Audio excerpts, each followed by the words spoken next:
Welcome to the Pub Date Podcast, the show where two book broads discuss what should happen before, during, and after your book publication date. Brought to you by Broad Book Group, with your hosts Vanessa Campos and Jen Dorsey. Welcome, everybody. Welcome to the Pub Date Podcast. I am excited to be talking to Paul Roberts, who is actually not just a guest today, but he's always on the show. So Paul is actually our producer, and he's at OC Talk Radio. Hi, Paul. How are you? Good. So Paul Roberts is a founder and station manager at OC Talk Radio. He has been in business of storytelling for decades. Lately, he spends his days amplifying the voices of Orange County business ecosystem by helping clients stream and record their live podcasts in his studio at the Cove at UCI. Right.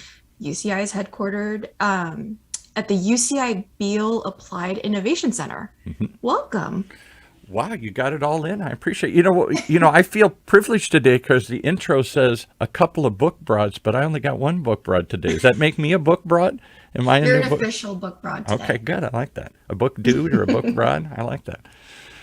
Well, I welcome the opportunity to come from behind the curtain because normally I'm the Wizard of Oz. I'm behind. Don't pay any attention to that man behind the curtain over there. I'm pulling the levers and doing all this stuff here.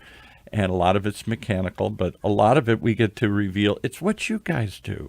It's help people craft, to find first, and then craft it and tell your story.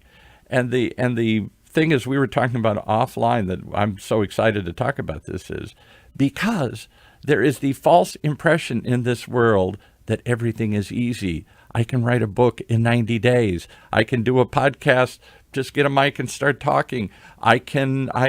Storytelling is easy. Creating these craft narratives, no big deal. And you and I know it ain't so easy. Yeah, and I think that, today's day and age where everything is social media, quick, small blurbs of the things that you're doing, you're just hitting the tip of the iceberg. And that's great for catching people's attention. But at the end of the day, you as a business owner, as a storyteller, need to share your struggle because that's what connects you to people. There it is. When I studied screenwriting a million years ago at UCLA and other places, I thought I was going to be a screenwriter. The formula was real simple. There's some setup, there's a problem, there's a need, there's some reason the story is what we're going to talk about. And then there is a struggle. No struggle, no change, no epiphany, no learning moment, no aha. So no struggle, no change, no story. But I have people come into the studio all the time, mostly business types, and their story goes like this. I saw a need. I came up with an idea. I had a little trouble raising money, putting it together, whatever. And now I'm $1 billion company. Problem, solution. Not like that's the story. That's not the story. The story is what happens in between. That struggle when you couldn't figure it out, when you had to adapt, when it didn't work out the way, when we couldn't get the money. Elon Musk never talks about the days when he had to put his own cash in because it looked like Tesla was going to go under. Seriously. Nobody was adapting. They couldn't figure out how to make cars. They're assembling them in tents, literally, because they didn't know how to manufacture stuff and they had run out of capacity. They were taking them out in tents and trying to screw stuff on to finish assembling it. Or when Steve Jobs always skipped the part of the story when he lost Apple and got kicked out of his own company. We somehow think that shows us as being weak, uncertain, doubtful, fearful, and yet that's what everybody wants to hear. That's the real story. As you say, that's what connects. Oh, you're just like me. Otherwise, you're Superman or Superwoman, Wonder Woman. How can I relate to you? I guess I'm an idiot. It was so easy to write a book. It was so easy to build a company. It was so easy to start a podcast. They did it. Why can't I?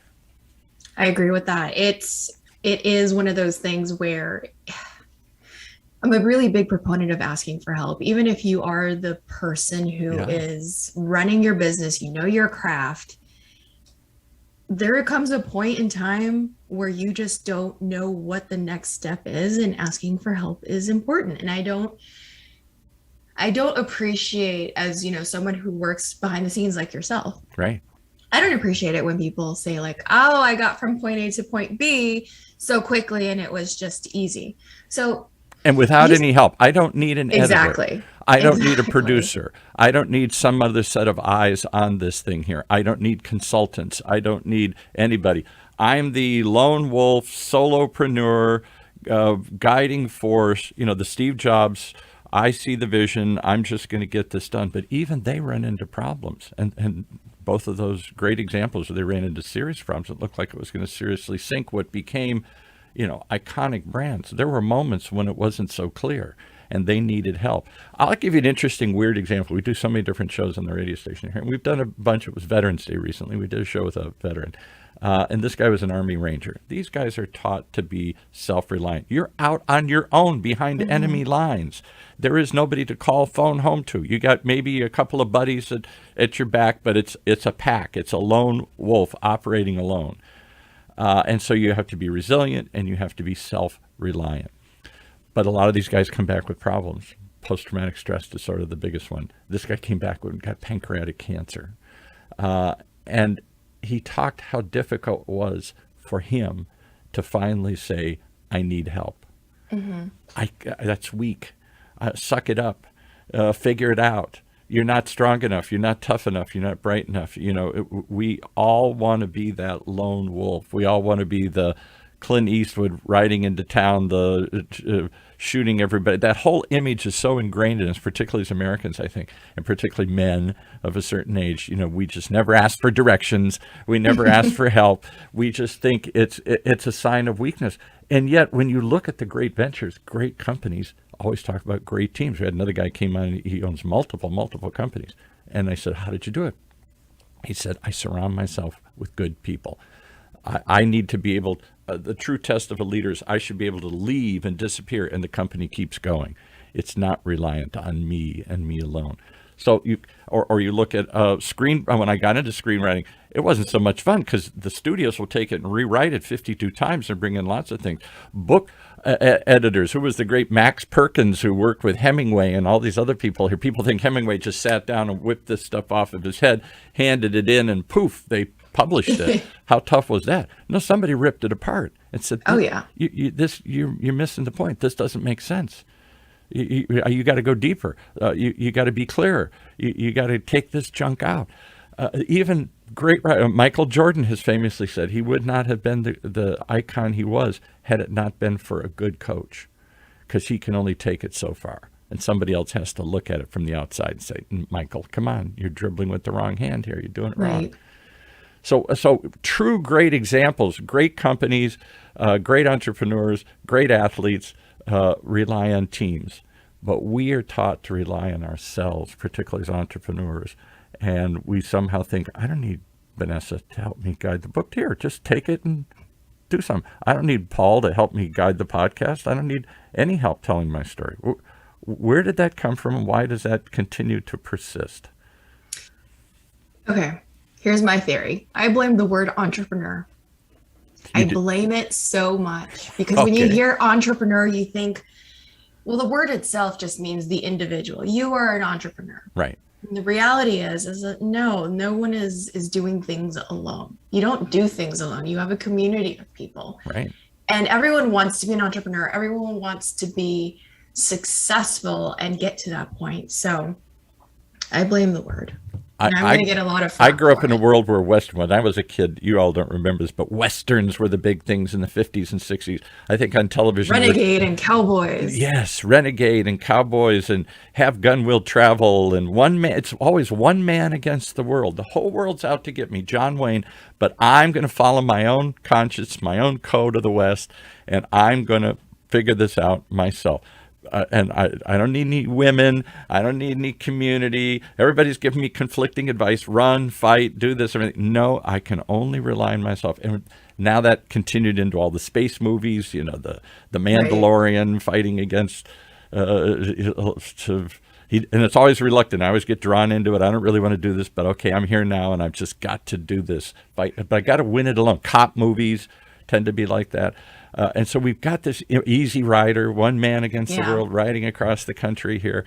Maybe there's a buddy by your side. Maybe you got a sidekick, but it's pretty much you, yourself. alone against the world. And that is, I don't know if that's an American ideal or a modern ideal, but it's so ingrained in us that we somehow think it's weak. It shows, and it doesn't. It's smart to build a team around you. Great. That actually brings me to the point where I was thinking about this as you were talking, and what you do with business owners is that you basically draw out these stories. Yes. And what we do here with you at OC Talk Radio and the production part of it, which I love, is that it's pretty raw. There isn't a lot of, like there's no fancy setup, but I appreciate that because it allows us to be a little bit more real. Yes. What are the things that you find that that entrepreneurs, word I just said it just like, what do you find that small business owners do successfully on podcasts that help them continue, coming back to you and continue the storytelling part of it versus the ones that just kind of, which I'm assuming there are a few will. Oh yeah, there are ones that fumble and stumble all the way. I'll tell you 2 or 3 lessons I've learned along the way, and I think it applies to any kind of storytelling. Written storytelling, oral storytelling, video storytelling. We're all entranced with all these new channels and mediums that we're playing with here, from TikTok to self-published books. We now have a chance to tell our own stories in ways we never did. We don't have to go to that intermediary and beg HarperCollins to publish our book, beg NBC to give us a TV show, beg some radio station to put us on the air. We have the ability now to tell our own stories, to show our own stories, to write our own stories. Okay. Here's what I have learned. Successful things people have figured out. They're so obvious, but nobody wants to do them. One is start what you said. Be real. Be genuine. Be authentic. All the buzzwords of social media. We so quickly smell out overproduction, overwriting, over-editing, it becomes so, it's perfect. It passes everybody's test. I didn't say anything that offends anybody. I didn't say anything that promises too much. I was vague. I painted some happy picture. It's so perfect. It's perfectly boring and perfectly unbelievable. Nobody buys it. So we strive. We as consumers are tired of the fake, the process, the overproduced stuff. So Hollywood is stripping it down. They're even doing handheld cameras again here.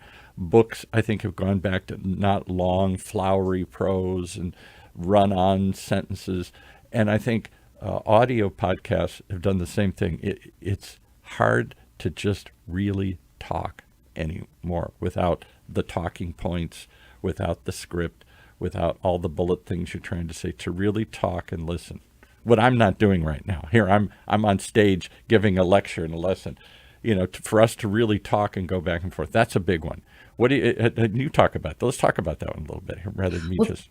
That's interesting because, so my background is in journalism and public relations. That's what I went to school for. Okay. In marketing. So in marketing, you're thinking, I need to come across as this person who's a thought leader, who's knowledgeable, and I need to hit these 3 points. Right. So you always come on. And when I was a PR person, I did PR too, and we'd always jam into our clients. Don't get distracted. Hit these 3 points. Mention the movie. Mention the product. Mention the brand. Make sure you get these 3 points in there. So yes, there's some logic to doing that. But if that's the whole story, that's not a story. Yeah, and it doesn't separate you from everything else. No. So you have to think about all these actors who are going on these press junkets, and they're having all of these stations and media outlets come to them, and they're saying the same thing over and over.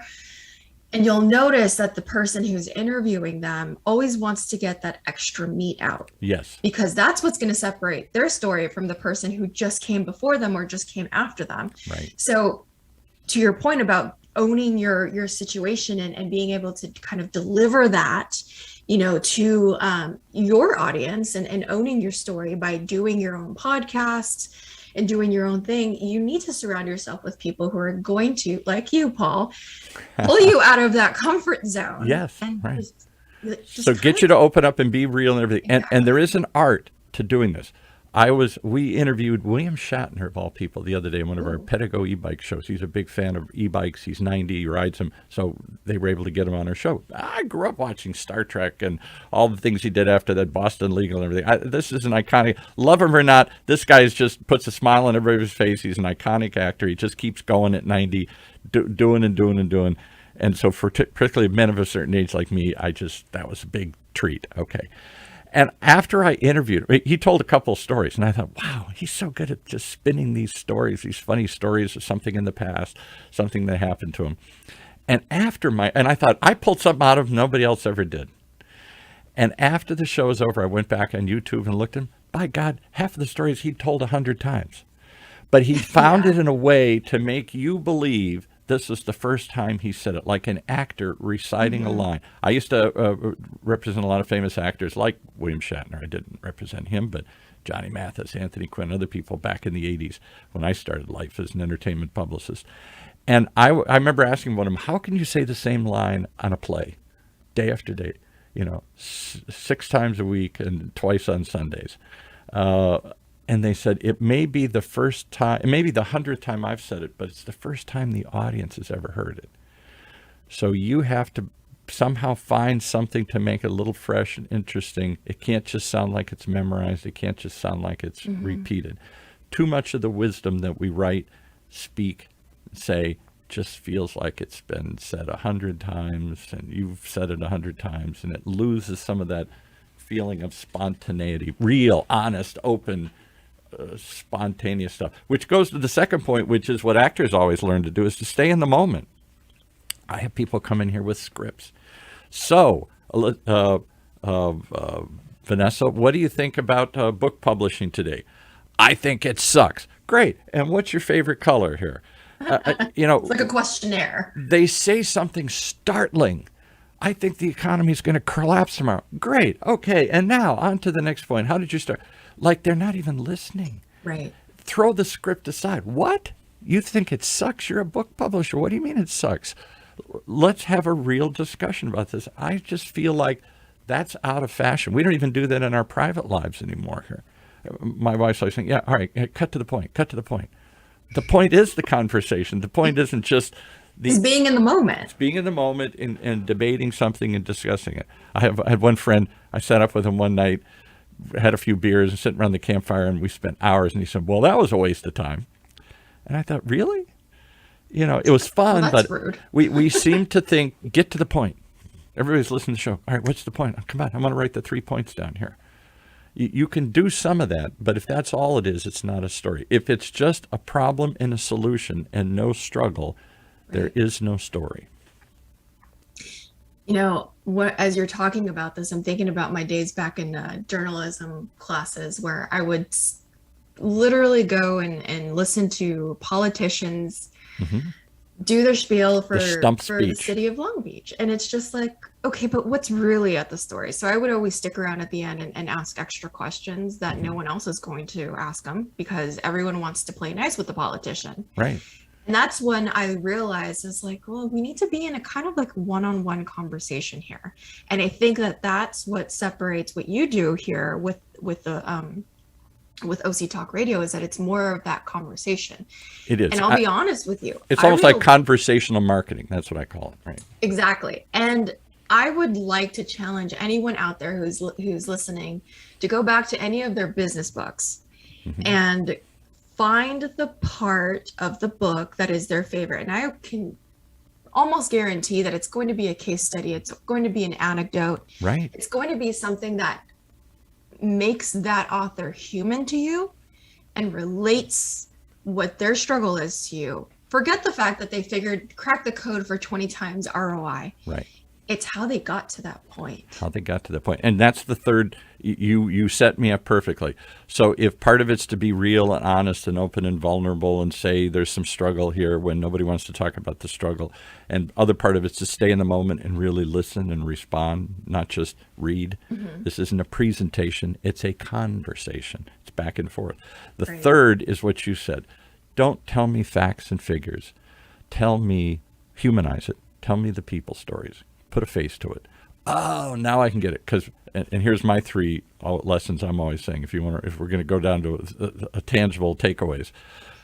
A story does three things in my book. One, you relate to it. Oh, now I get it. Two, you take it in differently. I don't know why or how, but we process stories differently. The tribal stories we all learned. How we do things around here, kid. The story of the country, the story of the company, the story of our family. That's how we do things. So we remember stories differently. It's a tribal sort of instinct. And three, we will probably retell it if it's a good story. You don't do that with facts. How many was it, and what's the size of the problem, and what's the size of the market? We're in the middle of right now in the middle of November here. Democrats have just passed this big infrastructure bill. They're getting ready to pass another one, and all the debate is it $3 trillion or $2 trillion? I don't know what's in it, and I don't know who it's going to help. I don't want to spend $1 more than I have to. But if you tell me the little old lady that her family is going to benefit from child care, or the bridge that's going to get repaired, and take me out to it and show me that, we got to fix that, of course. They're not telling human stories, they're telling numbers. And too often in business, we're taught to tell the number stories. The market, the size, the need, the everything. And we think that's the story. That may be part of the story, but that's not the human part of the story. So I'm always trying to tell business stories in a human way, and get people to be real and open up and be in the moment like a real conversation. And you think that's easy? Not today. It's never easy because it puts you in that whole position of being vulnerable, and you're always guarded, and it's unfortunate, but and that's why, just kind of on a side tangent here, that's why word of mouth works so great for marketing, because it's like, hey, I got to know Paul, and Paul is great. Right. You should work with Paul because X, and here's what Paul did for me. Exactly. And then they tell that story. And that's why we all want testimonials and stuff here. But too often we want to reduce them down to sound bites, to snippets, to headlines, to quick takeaways. And that's part. I'm not saying that's all bad, but it can't be all the story is. I hate these things I see all the time. They call them listicles, or they used to call them listicles. Yes, and still do. And somebody would say, I'm going to give you the 3 ways to write a book. And so you pop it open, and it's just 3 little nuggets, I'm guilty. I'm guilty of that. And we open it up and you say, that's it? Where's the rest? Where's the beef? Where's the meat, as we used to say, all of that is not a story. We have people all the time. I have a couple of people, I won't tell you who they are on the station, who've written books, and I read them, and they're just throwaway stuff. They're listicles. They're quick things they pulled together in a weekend, and now I can say I'm an author. There's nothing really original there. There's nothing in-depth there. There's nothing challenging. There's nothing that you struggle with in there. Really? What? Come on. How? If it doesn't make you think, is it really worthwhile? Yeah. So, and you always feel ripped off, don't you, when you get that? When you get that's all it is? When you had to buy the hardcover book of something that was $27, and all it could have been was like, I could have bought this ebook, or I could have waited for the paperback. Right. So your job is to challenge them to go deeper and to write more than they want to write. My job is to do the same. And both of us have to teach them the long lost art of storytelling. There is an art. There used to be guys when I was a kid in the 60s. I'm Irish, so many were Irish, Peter O'Toole or Richard Harris, and they would usually it was drinking stories if they're Irish, but they would tell you these wild stories, and they were called raconteurs, and we would listen endlessly as they would spin these wild tales of their adventures, and there was an art to telling a story. It has to have a beginning, a middle, and an end, and you have to have a pace to it, and you gotta learn how to spin these yarns. We don't spend any time. I don't think there are any storytelling classes in school anymore here. We don't learn the art like we once did. No, I think the only storytelling that I remember from journalism is if it bleeds, it leads. If it bleeds, it leads. Yeah, and so we've gotten down to just the facts, ma'am. Hemingway was famous for that. I'm a fan of Hemingway, and his style was very journalistic. Just ...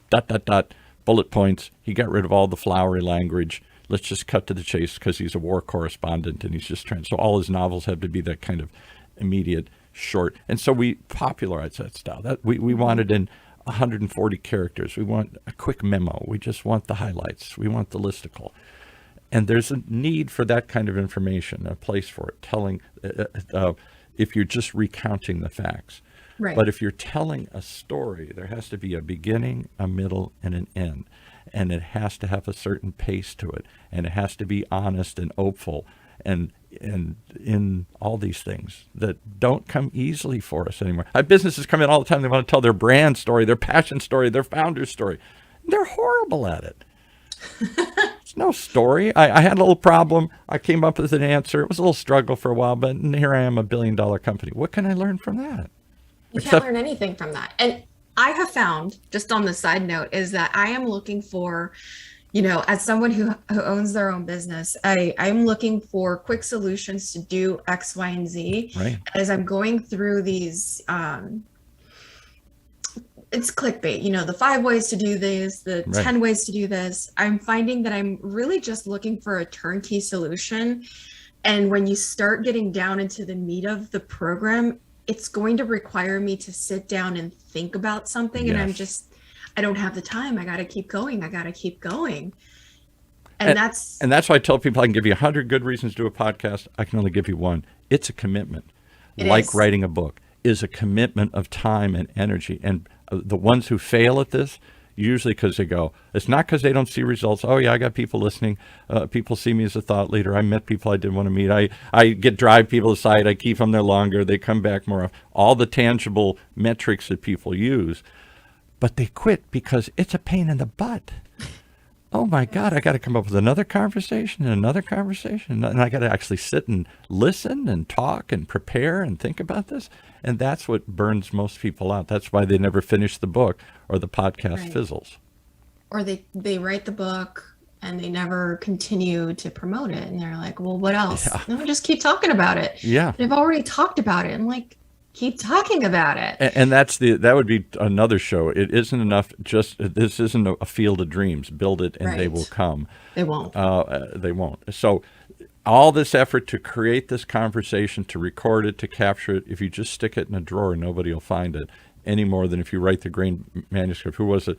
I forgot, Emily Bronte or one of those people, and she wrote, I don't know if it was her or somebody wrote all these stories, and then they didn't discover them until she died. She was like a spinster or something, and she lived alone. Yes. And somebody published all this stuff. How horrible. Her whole life she's writing these great stories in her room and sticking them in a drawer, hoping somebody will find them. They did when she died. I guess if that's what you want, you can wait that long.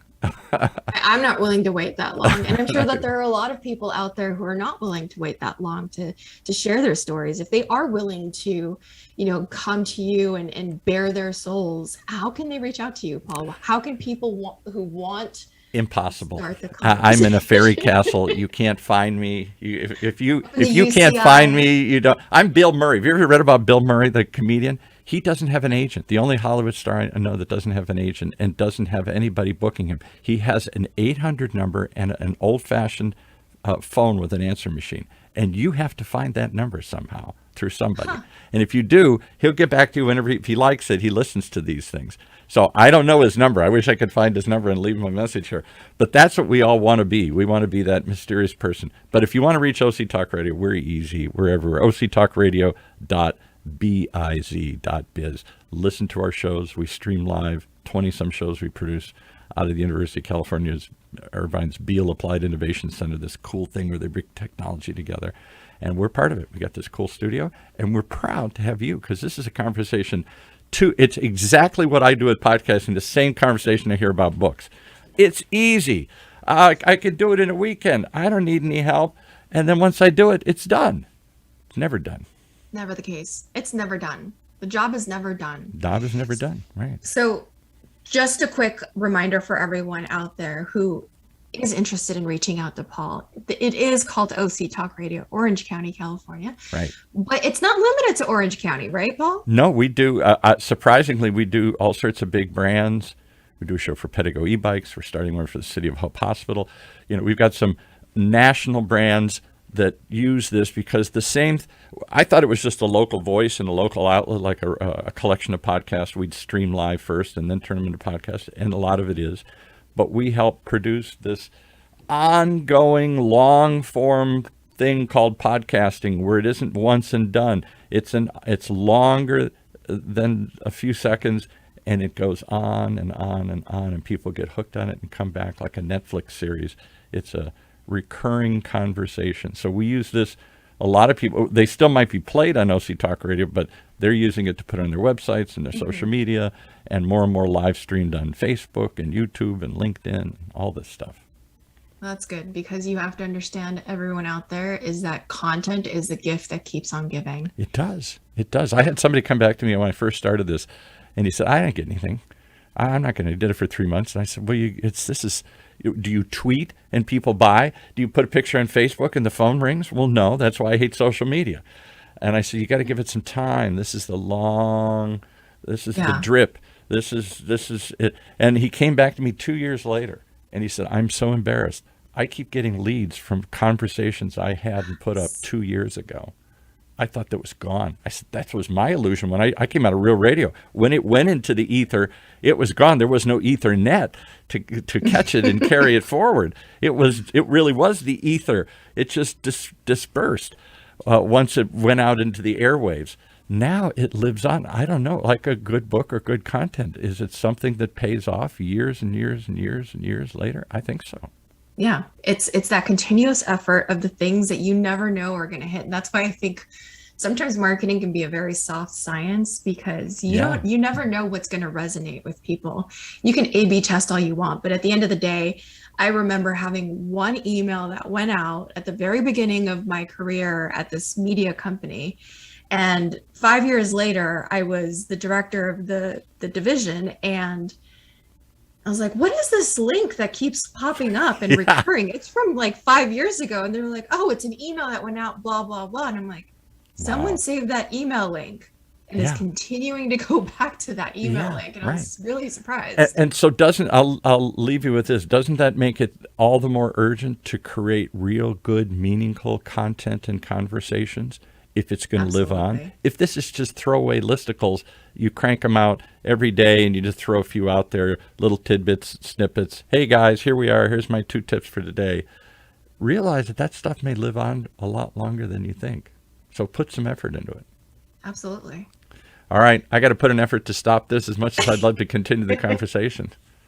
Well, thank you so much, Paul, for joining me today and being a very much honorary book broad. I like it. Thank you again for producing the show. I appreciate it. And I'm so happy that we ended up working together. I am too. And thank you again to Emily Carpenter-Pulskamp, our associate producer of Little Red Communications. I will see you guys next time. We hope that you gained some valuable insights into the world of book publishing. Head over to broadbookgroup.com to learn more about us and all our services. And be sure to check out all our social media at Broad Book Group. Until then, keep publishing.